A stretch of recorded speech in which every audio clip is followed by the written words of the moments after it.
Hey, on here, fellas. Here we go. We got the 333 Vietnamese beer with a new label. Last time I had one of these, completely different label. I think there's a different one in Vietnam as well to the export one. So this is a full 5%er, which you gotta love. It's only a 355ml stubby, better than 330. I think I read 355. Yep. So it's a bit of an unusual one. It's not best German Hallertau hops, original French recipe, distinctive Vietnamese touch. So there you go. Bit of everything in there. Cheers, guys.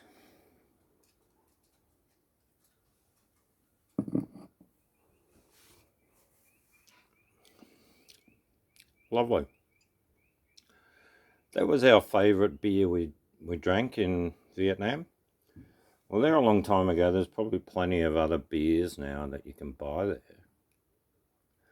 But this was probably the most popular. There was, I think, another one called Saigon beer. There was a Hanoi beer. And a few others in different places we tried. But this was our favourite. Now, if we do a Vietnamese lunch, which we do occasionally, we'll have a couple of these. But the label got me today because it's different to last time I had one, which was probably only a few months ago.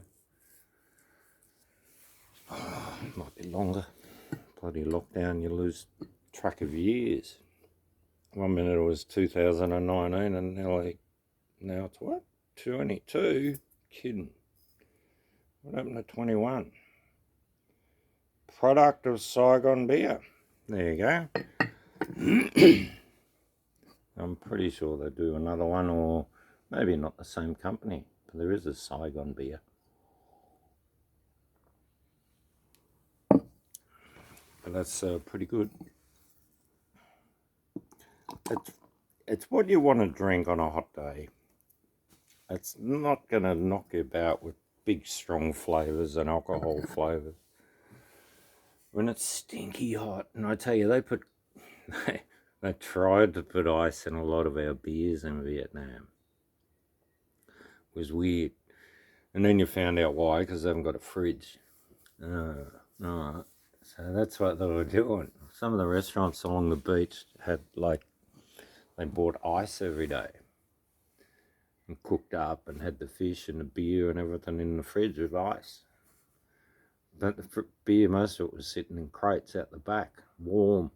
That's why they had to put beer, and they put the ice in the glass. Oh, I didn't like it.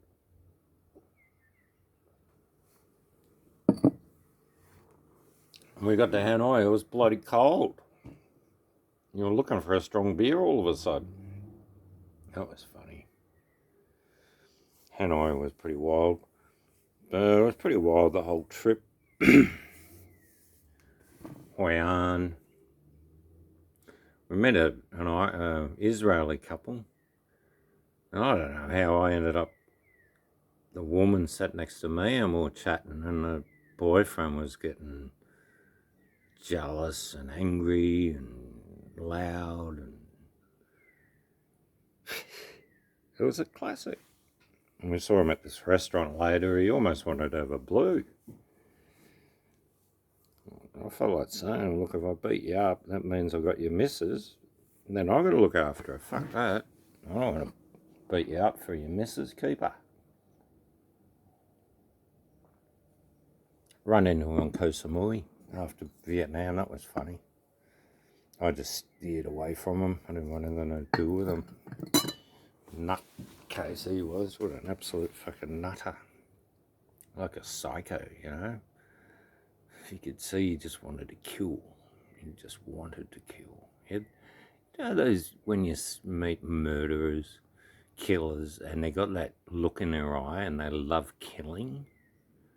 You know, you'll see it with like the big game hunters, but you can tell they've probably shot people as well. And I knew a guy in Melbourne, and he used to go to massage parlours and I was around at a Thai girl's house, and this Thai friend of hers brought him over, and he had that look in his eye, and really angry, quick-tempered.